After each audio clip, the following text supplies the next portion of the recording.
Fala pessoal, beleza? Bom, meu nome é André Pita, estamos começando mais um podcast Cater Infra, o seu podcast de infraestrutura.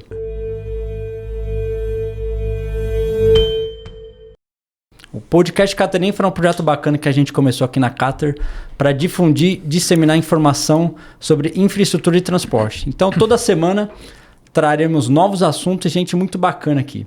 E o assunto de hoje sobre concessões rodoviárias. Então, para falar do assunto, estamos aqui com o João Carlos, sócio-diretor aqui da Cater, e Santi Ferri, diretor de operações da Artesp. Santi, muito obrigado aí, muito bem-vindo aí, e obrigado novamente por ter aceito o convite aí nosso. Obrigado pelo convite. Santi, explica um pouco para a gente o que é a Artesp, né? O que ela faz, para o pessoal entender aí qual que é a dinâmica. Bom, a Artesp é a agência reguladora de transportes, né, do estado de São Paulo. Ela foi formada e começou em 2002, na verdade, um pouco antes, no fundo, com uma comissão dentro do DR, né, que lá em 97, 98 começaram as primeiras concessões de rodovia do estado de São Paulo. Então foi uma comissão dentro do DR inicialmente e depois em 2002, né, teve uma lei ali que aprovou a abertura da agência. Então, a partir de então, né, aí começou mesmo a Artesp atuar como agente regulador e fiscalizador das concessões de rodovias do estado de São Paulo. Apesar de ela ter a atribuição de atuar em mais de um modo de transporte. Então, hoje em dia já tem aeroportos também, os aeroportos estaduais aqui de São Paulo, a gente fiscaliza já, né, antigamente estava com o DAESP, mesmo depois de ter licitado o DAESP que estava cuidando dos aeroportos estaduais e quando ele foi extinto, as atribuições todas passaram para a Artesp. Ah, legal. E como que funciona essa fiscalização? Assim? Vocês fazem de forma macro? Vocês têm comissões lá dentro? Então, basicamente, a gente tem as diretorias, né? A gente tem uma diretoria geral, a diretoria de investimentos, que cuida da parte de novos investimentos. Então, assim, quando é uma obra nova, uma duplicação, uma terceira faixa precisa ser feita. Então, tem uma equipe que olha os projetos, tem outra equipe que acompanha o andamento das obras. Essa mesma diretoria também faz o acompanhamento das conservas de rotina, conserva especial, que a gente chama, por exemplo, pavimento. Cada vez que tem um ciclo de recap, a gente chama de conserva especial do pavimento. E também é acompanhado, tem projeto para ser aprovado dentro da agência, o andamento da obra também é acompanhado. O resto das fiscalizações com relação aos índices, né? Então tem lá uma altura de capina, né, para não cobrir as placas. E a diretoria de operações cuida da parte mais de equipamentos, né, a parte de sinalização e segurança. Nível de serviço também a gente fiscaliza, porque principalmente nas primeiras etapas de concessão, primeira e segunda etapa de concessões de rodovias, tem um gatilho por nível de serviço. Então, quando atinge lá 50 horas acumuladas por ano em nível de serviço E mais F, a gente é obrigado a cobrar da concessionária que ela faça uma ampliação de capacidade. Entendi. Então, a concessionária, nesse caso, ela tem que fazer a ampliação de capacidade, mesmo que ela não tenha previsto no plano original. Isso para a primeira e segunda etapa. Depois disso, a gente resolveu nos editais, nos próximos editais, então de tamanhos para frente ali, o risco já é do poder concedente, ou seja, quando atinge o nível de serviço, aí tem que ser reequilibrado. Mas nos primeiros contratos de concessão, primeira e segunda etapa, é risco da concessão. Então, se atingir dentro da concessão original, né, do prazo original, eles têm que ampliar. Então, mais ou menos dessa forma. E tem a parte econômica financeira também, que, né, tem uma diretoria só para fazer essa parte de controle econômico financeiro, acompanhar os investimentos que estão sendo feitos e se eles não fizerem. Então, isso gera um crédito para o poder concedente dentro do contrato, ou se ele atrasar a obra também vai gerando crédito isso dentro do contrato. E aí esse crédito ele pode ser depois compensado. A mesma coisa acontece quando tem uma inclusão de obra, que daí gera um crédito a favor da concessão. Então, esses créditos podem ser compensados ali ou com prazo de com extensão de prazo da concessão, ou mesmo com aumento ou diminuição de tarifa, ou com recurso do Tesouro. Então, se você fizer uma inclusão de obra, você pode pagar nessas 3 modalidades. Basicamente, os novos contratos agora têm mais algumas previsões lá, se mexer na outorga variável e tal. Mas é basicamente essas três formas de recomposição do equilíbrio econômico-financeiro. E tem a diretoria de assuntos institucionais, né? Que é o nosso jurídico ali, vamos dizer assim. Entendi. Então, assim, o pessoal entender, a Artesp, ela fiscaliza as concessões. E para deixar todo mundo na mesma página, o que é uma concessão, né? Então, a concessão, na verdade, é como se o governo estivesse dando oportunidade da iniciativa privada de explorar aquele serviço por um determinado período. Então, ele tem lá as obrigações de fazer ampliação de capacidade, de fazer as melhorias, de manter os níveis de qualidade da rodovia conforme o contrato estabelece. E aí ele pode cobrar o pedágio. Obviamente que esse pedágio, a tarifa de pedágio, ela é calculada com base nos investimentos que vão ser feitos. Então, quando é feita a modelagem, normalmente você considera lá que todos os investimentos, né, todas as despesas vão ser pagas pela receita que vai ser gerada durante esse período, ou seja, em VPL tem que dar zero. Né? Então, não tem sobra, vamos dizer assim, de dinheiro. Então, aí está mantido o equilíbrio do contrato. Quando acontece alguma inclusão ou exclusão de investimento ao longo da concessão, aí desequilibra o contrato e aí tem que restabelecer o VPL zero do contrato. Então, aí já entra a fase de fazer o TAM, fazer os cálculos e fazer o termo aditivo do contrato. Né? Entendi. E as concessões de São Paulo começaram quando, assim? Você lembra, não? 97, 98, né? Mais ou menos ali. Quem que era? Você lembra, João? Ecovias, né? CCR também, CCR, né? Autoban. Autoban, a Anhanguera lá, né? Eco. Cara, teve mais. Castelo Branco. É tudo essa época aí. Foi o Mário Covas lá, o grande mentor disso daí, né? Que trouxe esse... Teve que fazer justiça aí, que foi um modelo... Foi um modelo que funcionou, né? Eu não sei se o Santi lembra, mas... Eu que sou mais velho aqui. Não, mas o Santi vai lembrar disso daí. Que tem um caso que foi engraçado, cara. Quando eles começaram a instalar os primeiros pedágios na Castelo Branco, tem muita gente que vai e volta todo dia, né? Pra Cotia, pra aqueles lados lá, né? Sorocaba, enfim. Barueri, Alphaville e tal.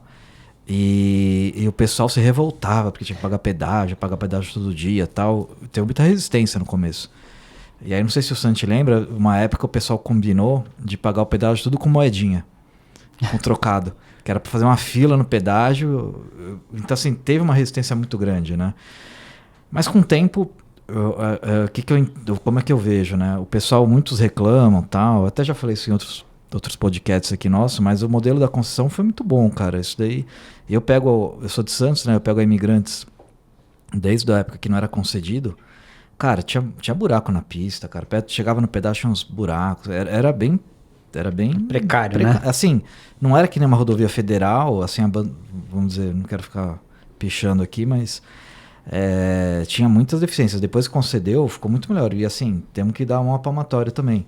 Cara, se não fosse a concessão da Eco, a gente deve ter demorado muito mais para fazer aquele túnel lá da Imigrantes, que foi entregue em novembro de 2002, né? Por aí, outubro de 2002. E, cara, se não fosse a concessão, cara, acho que ia demorar mais uns 10 anos para ter sido entregue aquele túnel. Então, assim, o poder, a iniciativa privada, ela consegue, por N motivo, ser muito mais célere do que o Estado, né? Mas assim, até chamei esse tema porque, assim, no fundo, lá as primeiras concessões, elas tiveram um modelo de concessão, uma rotina. E hoje eu acho que isso tem mudado, né, Sanchi? Os contratos têm evoluído, né? Porque a gente vai aprendendo com os erros também da Artesp, né? Já estou lá desde 2011, então, assim, eu vi, assim, a evolução disso acontecer, principalmente a partir do contrato da Tamoios para frente ali, né? A gente foi tentando evoluir, cada um na sua diretoria ali, cada área técnica foi pegando as lições aprendidas ali, tudo aquilo que não funcionava muito bem nos primeiros contratos, ou que ficava nebuloso ali, muita discussão, muito litígio com a concessionária, a gente foi tentando regrar risco melhor e tal, para que até questão, eu lembro até, aconteceu uma vez na Ayrton Senna, né, o trecho que vai para o aeroporto ali, a professora Eliede uma vez me ligou reclamando do ruído que estava tendo, porque o pessoal da concessionária tinha feito micro. E tava um ruído absurdo, assim, tipo, no caminho do aeroporto. Daí ela me ligou, nossa, o que esse pessoal fez aqui nesse pavimento e tal, não sei o quê. Aí eu lembro que né, ela reclamou, eu falei, poxa, a gente não pode fazer nada quanto a isso, né? Vamos colocar nos próximos um nível de ruído lá. Daí a gente colocou, acho que a partir nos contratos de 2017, entrevistas da Paulista ali, a gente colocou um limite de ruído para o pavimento. Então tem uma metodologia para medir, o carro anda com uma certa velocidade, com o vidro fechado e o decibelímetro na altura do ouvido. E aí ele não pode passar, se não me engano, é de 78 decibéis, mais ou menos. Quer dizer, ele não pode ter uma mistura muito aberta lá, senão... exatamente, assim. Então, assim, faz o que quiser, mas, assim, respeita o ouvido do usuário, sabe? Meio isso. Entendi. Mas tem mais casos aí que você tenha... Vai citar aí, que teve de evolução aí dos outros contratos? Acho que é um aqui que está começando agora, né? Que é o Free Flow, mas que vai começar a surgir. Mas deve ter outras coisas no caminho aí, né? Tem bastante coisa. A gente foi aprimorando, assim, principalmente a questão de risco dos contratos, né? Por exemplo, né? Vou citar uma questão bem de engenharia mesmo. A gente via acontecer muitos casos, assim, o DR... Né, o DR estava com a rodovia ali, às vezes, ou em pista simples ou já duplicado, e não estava sendo prevista nenhuma ampliação de capacidade na via para a concessionária fazer. Então, tinha um sistema de drenagem lá, ok, e daí, como não tinha projeto para fazer, a concessionária nunca verificava a suficiência, por exemplo, daquela drenagem, daquele OAE, daquela OAC. E aí, o que acontecia? Às vezes, acontecia um evento natural lá, pum, levava embora um trecho da estrada. E daí a gente pensou, poxa, vamos colocar... E talude é a mesma coisa, né? Então, assim, nunca precisou mexer, então vinha uma chuva, de repente levava o talude embora. A gente, poxa, vamos colocar uma previsão contratual que a concessionária tem que monitorar os taludes, então ela entra, tem lá 2 anos, 3 anos para levantar a condição dos taludes, tanto geometria quanto...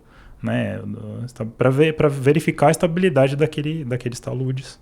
E se tiver algum problema, tudo bem, a gente reequilibra. Então, a concessionária propõe uma melhoria no talude e a mesma coisa para a suficiência das OACs.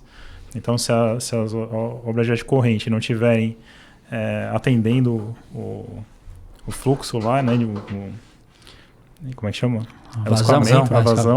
Escoamento, a vazão, não está atendendo, mudou o regime de chuva, sei lá, daquela região. Então, assim, tudo bem, hoje tem um bueiro simples, precisa colocar um bueiro triplo. Tá bom, então a gente paga esse investimento desde que você prove lá com o projeto. Tudo bem, então a gente faz o reequilíbrio para que Então, isso começou a ser regrado, porque antigamente, nos primeiros contratos, quando acontecia isso, primeiro que a gente só viu o problema depois que ele acontecia. Então, a gente tentou se antecipar.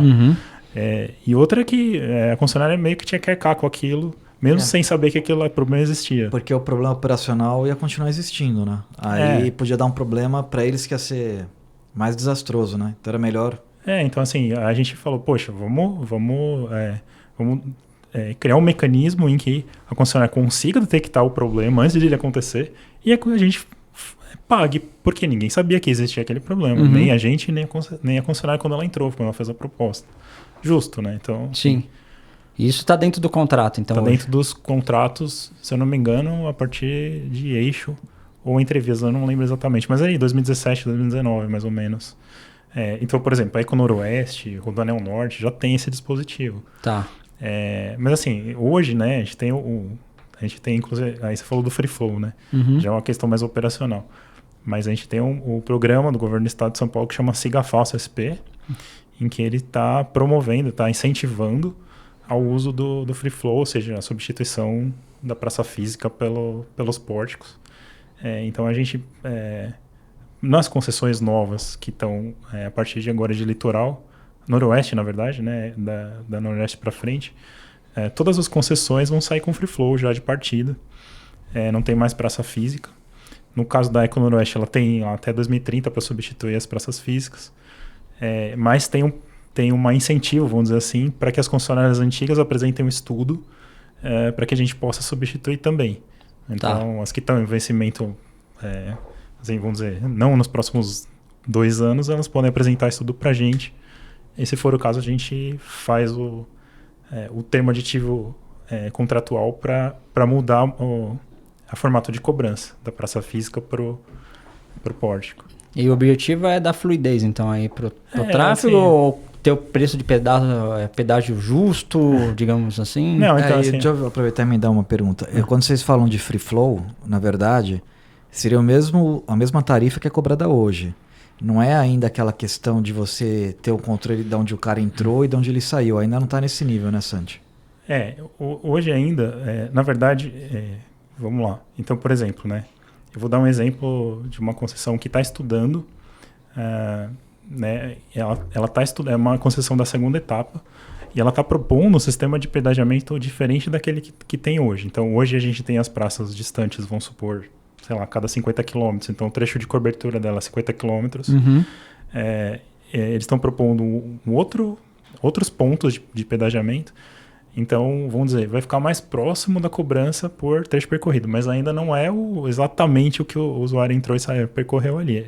Entendi. Os pórticos vão ficar mais próximos, então vamos supor, a cada 15 km, 20. Então, você vai ter uma cobrança com a tarifa menor, porque o trecho de cobertura é menor. Mas mesmo assim ainda não é exatamente o trecho percorrido. Mas a gente está estudando formas de fazer isso também, né? Hoje em dia a gente tem as rodovias 100% monitoradas por câmera. Uhum. E também a conectividade, ou seja, a concessionária ela tem que dar cobertura de Wi-Fi. Wi-Fi, a gente diz Wi-Fi, mas pode ser 4G, 5G, qual a tecnologia que quiser. Mas tem que dar cobertura para o usuário. E nisso, ela inclusive consegue monitorar onde esse veículo entrou e saiu. Então, assim, talvez seja uma forma de viabilizar o por trecho percorrido, né? Mas ainda no plano atual, hoje, ainda por TCP. É complicado você conciliar a tecnologia, o avanço, né? Cara, se a gente pensar em 97, o que avançou, exatamente. Celular, tudo isso é absurdo, mas assim, aí você acompanhar isso da parte jurídica também, né? Então, assim, foi feito o contrato lá em 97 que o cara tinha uma tarifa tal por quilômetro. Aí você fazer o entra e sai, cara, é complicado você equilibrar isso daí para um contrato que está rodando. Exatamente. Bem complicado. Então assim, esses termos aditivos não são simples de fazer. Às vezes demora 1 ano assim para sair. Porque é isso, tem que fazer a apuração de todos os custos e receitas. Exato. Do próximo. Porque senão entra lá o promotor público lá e fala, não, o contribuinte está sendo lesado, não sei o quê. Aí é complicado. É aquilo que eu falei, a gente tem que zerar o VPL. Então assim, a gente apura todos os custos para frente, né, que terão em relação àqueles que seriam do contrato original. E aí tem que fazer na medida certa o acerto da conta, se for em tarifa ou se for em recurso do Tesouro, ou se for em tempo de concessão. Entendi. Até isso que você falou do bueiro, não sei o que, é um negócio interessante, porque para mim, até então, era a responsabilidade da concessão. Porque, no fundo, assim, hoje vocês fazem um estudo lá para soltar o edital de concessão. E a gente, projetista, estuda para algumas concessionárias para elas entrarem no leilão. Então, assim, para mim o risco era só delas. Então, mas assim, o que acontece é o seguinte. Por exemplo, se tem um trecho em pista simples e a concessionária tem a obrigação de ampliar, fazer uma duplicação, por exemplo, aí o que acontece ela duplica, aí sim ela tem que fazer a verificação do bueiro. No âmbito da ampliação, ela tem que fazer a ampliação também do bueiro. Claro. Mas o problema é quando não tem ampliação prevista. Entendi. Então, porque daí ninguém estudava, ninguém fazia projeto porque não tinha ampliação. É uma coisa que a gente nem pensa. Né? É verdade. Na verdade, assim, não é que a gente não pensa, vamos falar a verdade. A gente já estudou para várias concessões, não aqui em São Paulo, cara, mas eu lembro que federal, Que a gente delimitou todas as bacias, dimensionou os bueiros para ver se tinha algum problema, cara. Mas isso foi de um passado recente também, 2019, 2018, por aí. Aí o pessoal já tava esperto com isso daí, cara. Aí já tava no risco da concessionária isso.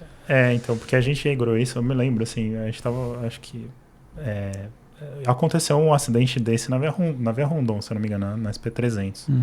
Né? Tem uma chuva lá, levou talude e bueiro.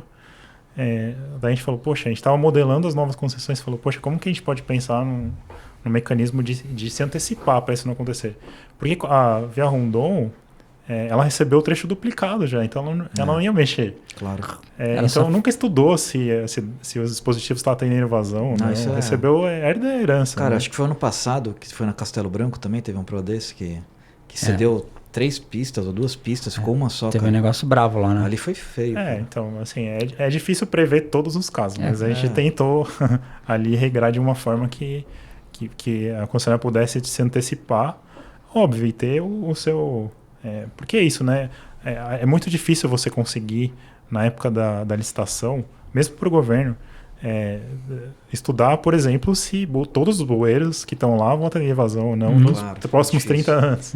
É complicado. Não, é aquela coisa, né? Muda o uso e ocupação do solo. Exato.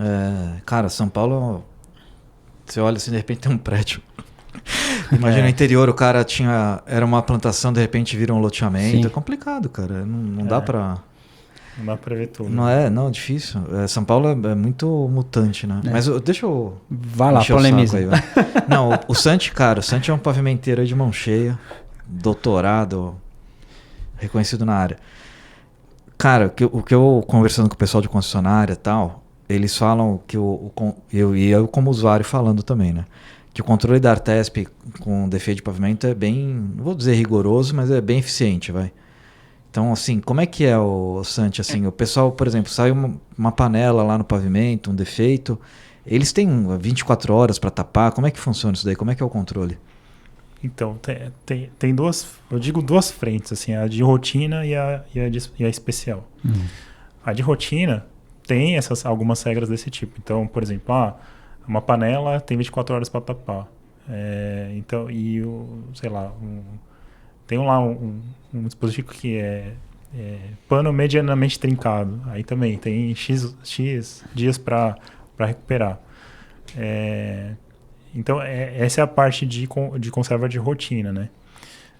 Tem a parte de conserva especial que todo ano é feito um monitoramento de índices. Então, o IgG, IRI, trincamento, afundamento de trilha de roda. Trilha de roda.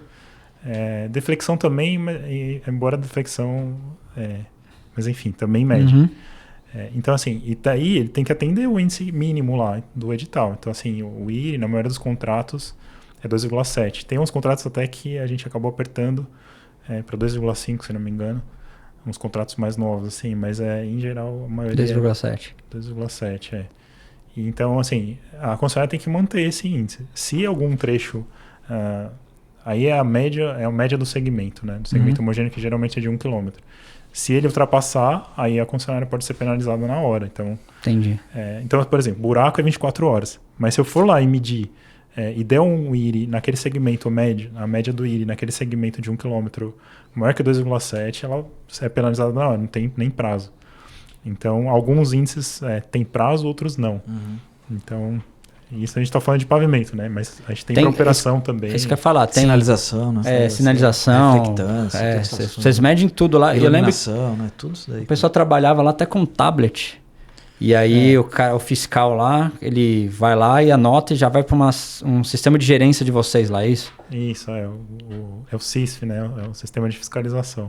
O pessoal vai com tablet lá e cadastra as não conformidades, isso vai para um banco de dados, gera um relatório lá de não conformidades, e aí a concessionária às vezes tem prazo, né, para recuperar as coisas.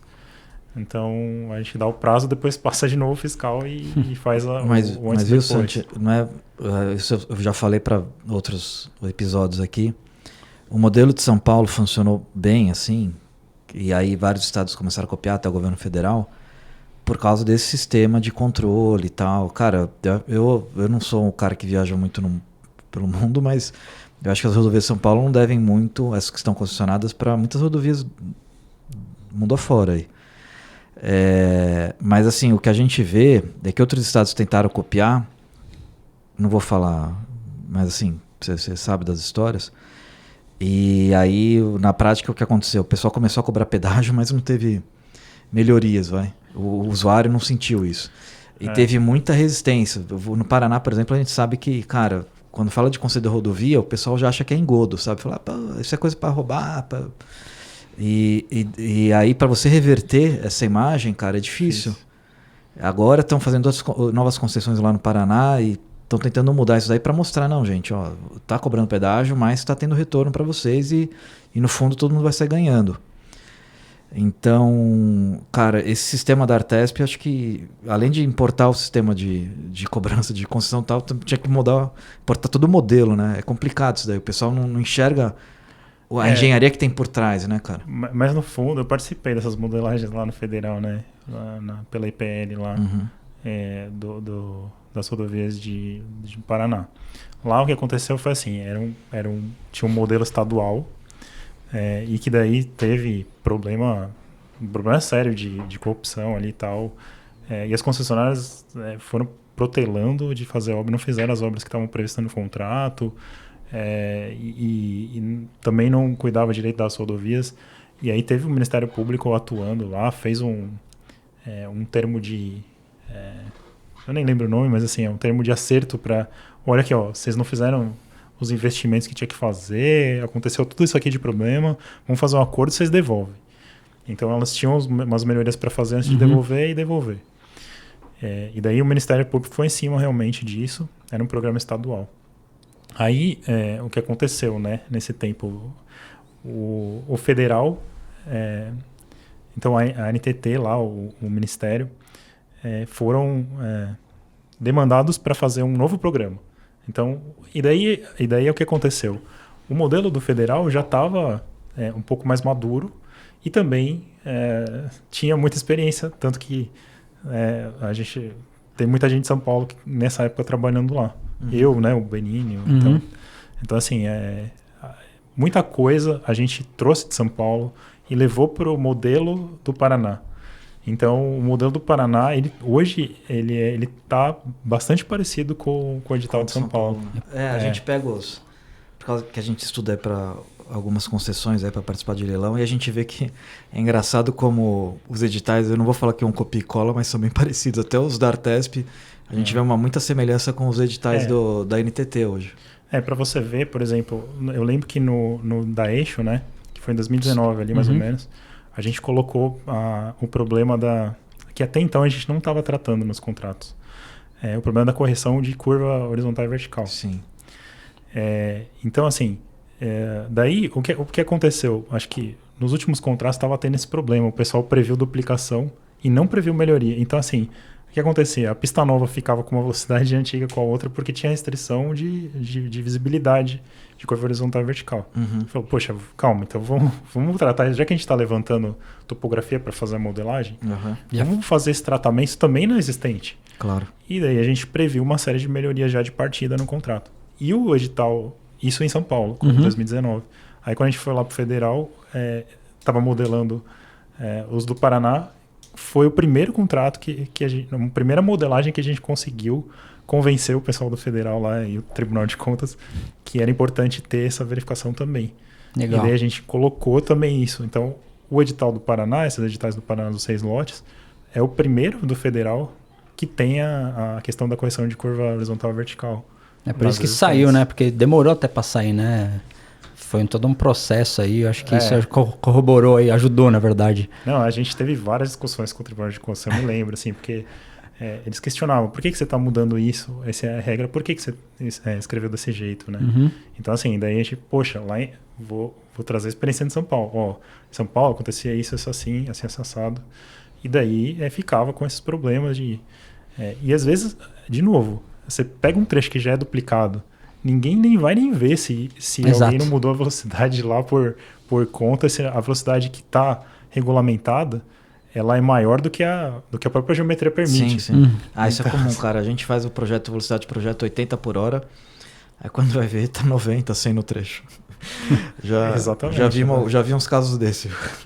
Então assim, a gente não sabe quem que alterou a velocidade, sei lá, às vezes você Não, é que assim, vamos fazer também dar o braço a torcer aqui. A gente sabe que o projeto de geometria, a gente faz ele como considerando sempre a pista molhada, é um pouco conservador, mas não vou dizer conservador, mas ele tem uma certa folga. E aí o cara anda lá todo dia na rodovia, ele fala, não, porra, dá pra aumentar. Eu lembro que até antigamente, já que a gente está trocando ideia aqui, era comum você ver, aqui na Anchieta Imigrantes tinha muito disso, uma plaquinha assim, 100 por hora normal e quando tinha uma nuvenzinha 80, lembra disso? Sim. Aí pararam com essa... Mas é porque realmente faz diferença. Mas... enfim, se a gente for falar de geometria aqui, a gente vai embora. Mas dentro dessa cultura aí, a gente até estava falando antes, né? Que a gente estava discutindo, João, rodovia classe 0 não pode ter acesso, né? E aí eu falei, pô, Santi, será que a gente consegue trazer alguma diferenciação? E aí ele falou que tá tendo algum movimento em função disso, né? Para ter um posto de gasolina, algum atendimento mínimo, pelo menos. O Rodoanel acho que é o caso mais emblemático, né? O Rodoanel foi feito um decreto para ele, para ter... Então, assim, hoje já é permitido ter posto de serviço no Rodoanel. Que é classe 0. Agora, assim, para as outras rodovias também tem um decreto que permite ter entrepostos alimentares, aquilo que a gente falou. Uhum. Mas, assim, não faz sentido na rodovia você não ter um posto de abastecimento. Então, assim, a gente tem autorizado, né? E é isso. A gente está mudando também um pouco a cultura do não, assim, vamos dizer assim, nas rodovias. Porque, né, assim... Muita coisa vem, então, pedido de autorização para a Artesp. Eu quero operar, vou dar um exemplo, vai. Uhum. Eu quero operar o autoatendimento. Então, o autoatendimento é aquilo que o cara chega na cabine e passa o cartão de crédito. Sim. Então, sei lá, uma maquininha que ele passa o cartão de crédito e vai embora, não tem nenhum operador para operar. Então, assim, aí a concessionária vem e pede autorização para fazer isso. Posso fazer? Antigamente o pessoal era meio resistente. Mas você fez a sinalização muito bem, você fez isso aqui. Então, assim, o que a gente está falando é assim, olha, concessionário, você tem os índices a cumprir. Está no seu contrato lá, você tem, sei lá, 15... eu não lembro quanto mas 5 minutos na fila do pedágio. Sinalização. Se der um acidente, você pode responder também. Então, assim, pode fazer, a operação é sua. Só que mantém os índices que estão no contrato, óbvio. Então, mesma coisa para autorização de acesso, a gente, óbvio, tem as regras. A gente está publicando algumas portarias para trecho concedido, ser um pouquinho diferente do que é o DR. Então, porque tinha muita coisa lá no DR que travava. Vou dar um exemplo, faixa de domínio.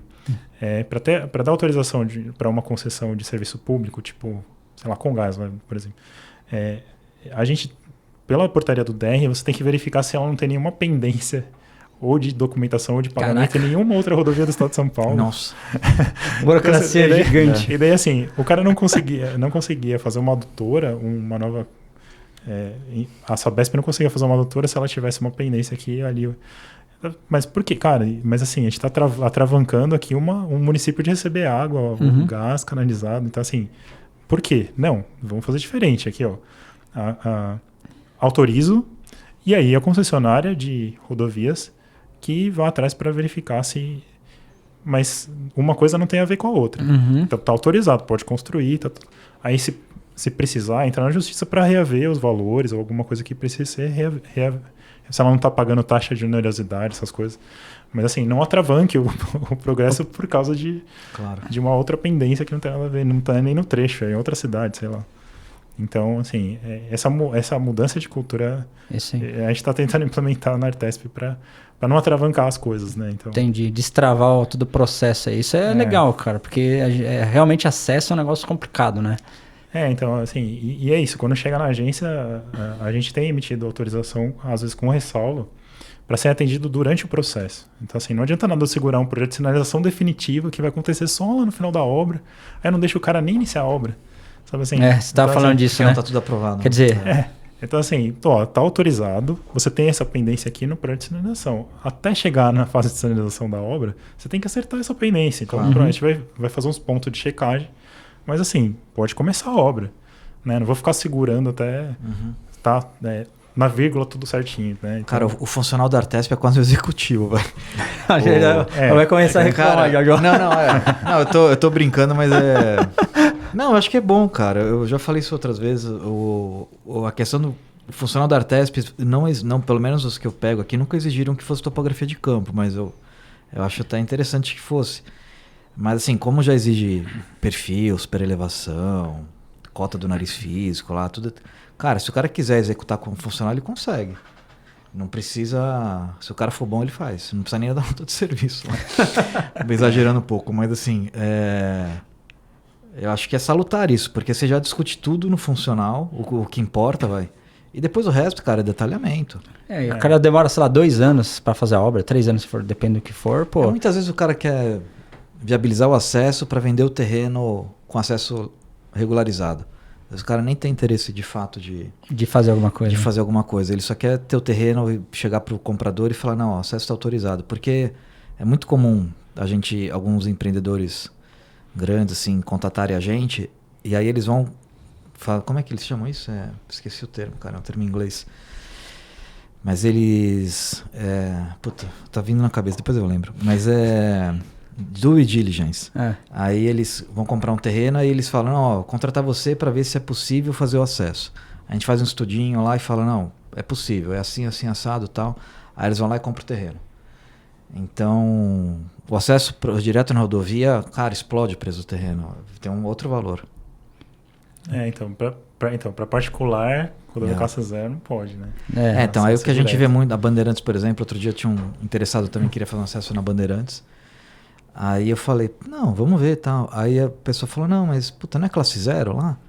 Aí eu falei, puta, é mesmo. Aí eu fui ver a Bandeirantes, cara, tem um monte de acesso, assim, de galpão, tal, Hopi Hari, aquelas coisas. Marginal. Não, mas é o que acontece.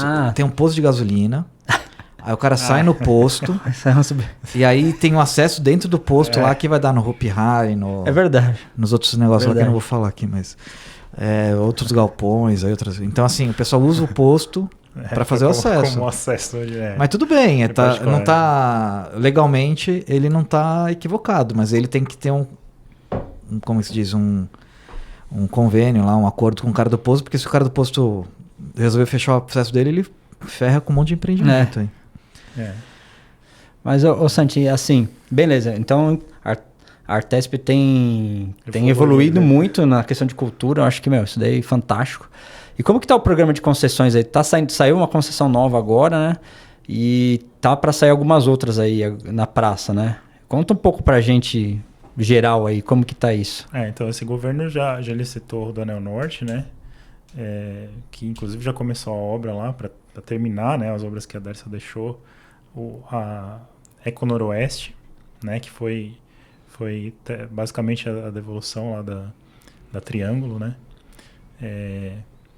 E também o trecho litoral, que também já vinha sendo estudado há muito tempo, só que ele não estava viabilizando como concessão pura, e aí modelou agora nesse governo com Free Flow e PPP.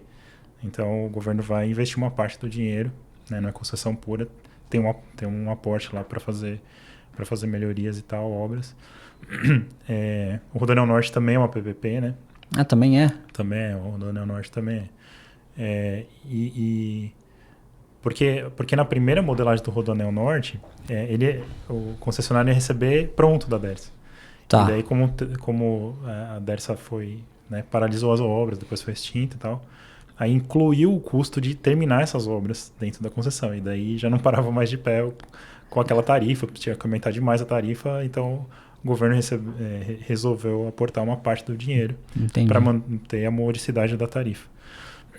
Então, Rodoanel Norte também é PPP. A gente vai ter o túnel Santos Guarujá, né, que é uma parceria também com o governo federal, que está sendo modelado. A gente tem 2 editais na praça aí, que é a Sorocabana e o Nova Raposo. Que é basicamente o trecho da Via Oeste que está sendo devolvido, com a adição de alguns trechos do DR. Né, que atualmente são com o DR. A gente vai ter, né, a secretaria está estudando lá o trecho também da atual da Renovias, que está tá para acabar o contrato, então vai licitar de novo, talvez adicionando alguns trechos do DR.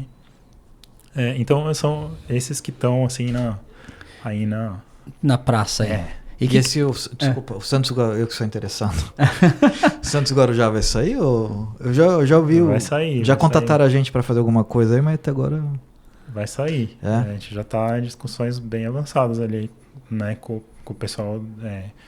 Mas você acha que vai ser um aditivo de contrato da Eco ou vai ser um. Não, vai ser uma licitação. Vai licitar o túnel. Entendi. Então, assim, vai ser um negócio à parte. É o túnel com algumas melhorias no entorno lá. Então, ele vai sair como uma... se eu não me engano, é uma PPP também. Legal. Então, vai ter o pórtico para operar, mas também vai ter um aporte do governo lá. Você sabe que lá em Santos tem uma piada nisso, né? Porque o pessoal vira e mexe, eles pegam na rede social, no WhatsApp, e mandam uma manchete lá de 1960 e bolinha, assim, falando, esse ano vai sair o túnel para ponte Santos Guarujá e tal. Assim, o Tarcísio é meio pulso firme, né? Tanto que ele saiu o Alto Litoral. O Alto Litoral era um rosco que a gente estava estudando desde...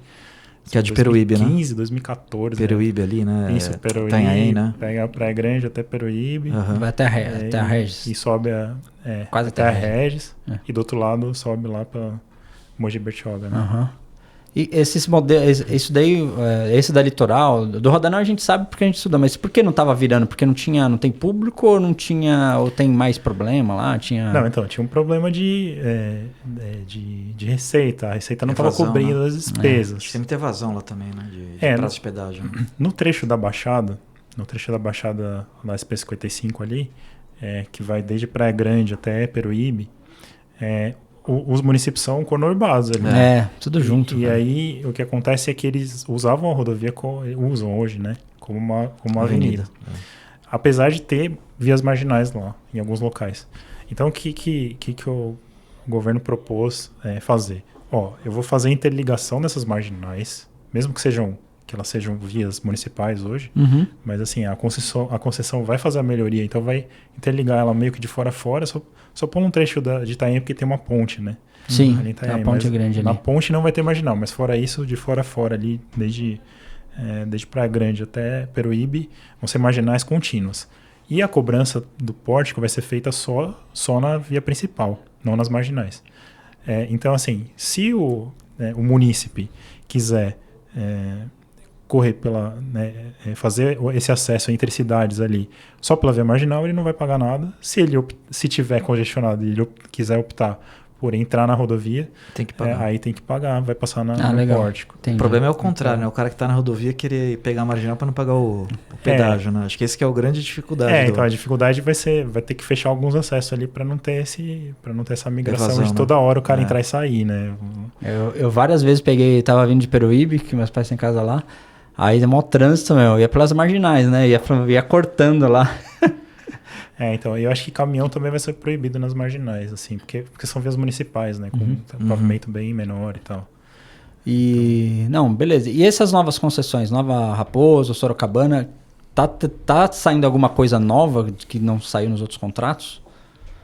Assim, diferente? Fora o free flow que a gente falou aqui... Você acha que tem alguma... Deixa eu pensar. Uma coisa que eu vi, já que você pegou o Santi de contrapé aí. Não, uma coisa que eu vi que me chamou a atenção, não é que chamou a atenção, mas é compreensível. Tem uma parte lá do edital da Nova Raposo que eles falam que atendimento de nível de serviço, acho que na Raposo, ali na chegada em São Paulo, num determinado quilometragem, não lembro exatamente, não será um critério de avaliação da concessão para obras de ampliação e tal, até porque, cara... Raposo já vive congestionada, é um negócio que já ultrapassou a esfera da rodovia, já virou um problema de metrô, de transporte público, outro problema. E aí foi um negócio que chamou a atenção, né? Eles falam lá, questão de nível de serviço não vai ser avaliado nesse trecho. Porque também, assim, tem a questão da chegada na marginal. Então, assim, daí já é interferência urbana, porque não adianta nada, assim, ampliar, né, também. E chegar a ficar todo mundo parado. 4-8 faixas lá e chega em 2, né? Aí chega em 2 na marginal e tudo travado. Então, assim, pode fazer quantas faixas quiser, então não adianta. Porque aí é uma questão de interferência urbana que inclusive, essa regra de interferência urbana ela já é prevista desde os primeiros contratos, assim, quando tinha aquele risco alocado para a concessionária de ter que ampliar, quando é interferência urbana, então nesse caso, se fosse, não teria obrigação, ela teria esse subterfúgio de, não, aqui é interferência urbana, mesmo que eu faça 10 faixas aqui, vai continuar parado, porque a marginal não anda. Então... Entendi. É isso. Não, beleza. Mas... E fora essas concessões, tem mais coisa para no futuro? Assim, eu sei que você não vai poder falar, tá? Mas já tem coisa pensada? Assim, o governo... Falei, cara, tem coisa pensada aqui, tem coisa legal. O governo tá estudando, assim, né, tá fazendo estudos paramétricos aí para verificar se cabem mais concessões, enfim, nem que seja outros moldes de concessão, né, que envolvam, que não, por exemplo, não ter ampliação de capacidade, enfim, mas aí isso está com a secretaria lá, já nem tem tanta... Ô Santi, deixa eu perguntar uma curiosidade, você que é especialista. A gente, quando faz isso de tráfego, a gente sempre tem aquela questão, né, da taxa de crescimento. Você já deve ter ouvido várias vezes essa polêmica aí. Qual que é o seu... não sei se você tem dados assim para dizer pra gente. O manual do DENIT lá, ele fala, quando não souber, use 3% ao ano. Aí fica essa discussão. Às vezes o pessoal faz estudos. Até muitas vezes as concessionárias contratam consultorias de... macroeconomia tal, para prever o PIB do Brasil, fazer estudos de retroanálise, enfim. E aí já não é 3%, 2,5%. Mas como que você vê, assim, você estando dentro da Artesp aí já há muitos anos, trabalhando com isso, cara, às vezes a gente olha assim, tanto carro nas rodovias que a gente fala, acho que cresce mais que 3% ao ano. Qual que é o seu sentimento aí, você como... Você acha que 3% ao ano é muito, é pouco? Acho que 3% é bastante, mas assim, tem rodovia que já bateu esse... Já bateu, né? Já bateu, mas assim, depende também da época, é isso, das condições, conjuntura macroeconômica. Por exemplo, você pega na época da pandemia, realmente, em algumas rodovias, o tráfego... em algumas rodovias e para determinados segmentos de tráfego. Assim, então, assim, é um negócio que não dá muito para prever. Assim, é difícil, né? Às vezes o pessoal... Não vou falar nomes aqui, mas tem um conhecido nosso que fala, os 2,5 tá bom. Você já sabe quem que é, né? Aí mas a gente fez um lá no Mato Grosso, você lembra? Quanto que os caras falaram para usar lá? Cara, é que o Mato Grosso ele tem um crescimento... O cara mostrou lá para mim que o crescimento do Mato Grosso é diferente do Brasil. Então, cara, era 6, 7% que o agro ia crescer lá e era o que o cara... E o tráfego cresce lá, cara, o agro, cara, era ridículo o negócio. Se for veículo de comercial, né, os caminhões, realmente aí... se bobear, botar em mais. Não, beleza. Santi, acho que é isso daí, né? Tem alguma coisa para ponderar aí? Que você queira falar da Artesp, de você? Fica à vontade aí. Não, só agradecer aí, obrigado pelo convite, prazer estar aqui, né? Parabéns aí pela iniciativa, acho que é bem legal esse bate-papo, essa divulgação aí, para o pessoal conhecer mais. E é isso, parabéns, obrigado aí pelo convite. A gente que agradece aí. Só para começar do final, mas assim, só para apresentar o Santi. O Santi é especialista em pavimentação, né, Santi? Trabalhou com o Pita já há muitos anos lá na Planserve, né? A gente pode falar. O mestre Suzuki que foi mestre para todo mundo também, né? Para mim também deu aula. Com certeza, grande mestre. E mestrado, doutorado, né, Santi? Eu fiz mestrado e doutorado pela USP, né, infraestrutura de transportes. E parte de solo, né? Qual que é o seu... principalmente pavimento, mas assim, fundação de pavimentos, essas coisas.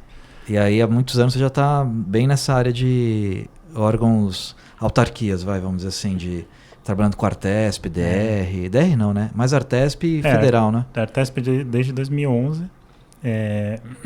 Daí eu comecei na parte de pavimento, olhando os índices de pavimento, se os funcionários entendiam ou não, os projetos de conserva especial e de novas ampliações.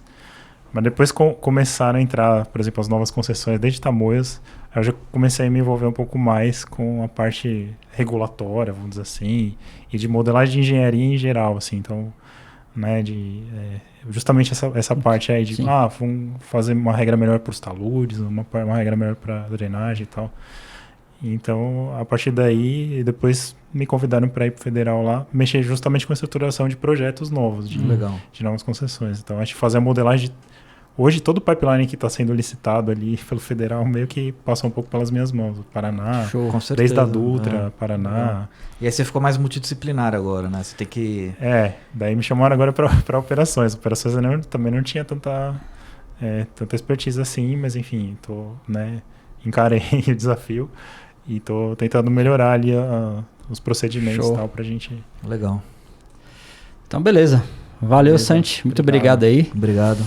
Bem, pessoal, a gente vai ficando por aqui. Deem um like, siga a gente nas nossas redes sociais. Valeu e até mais.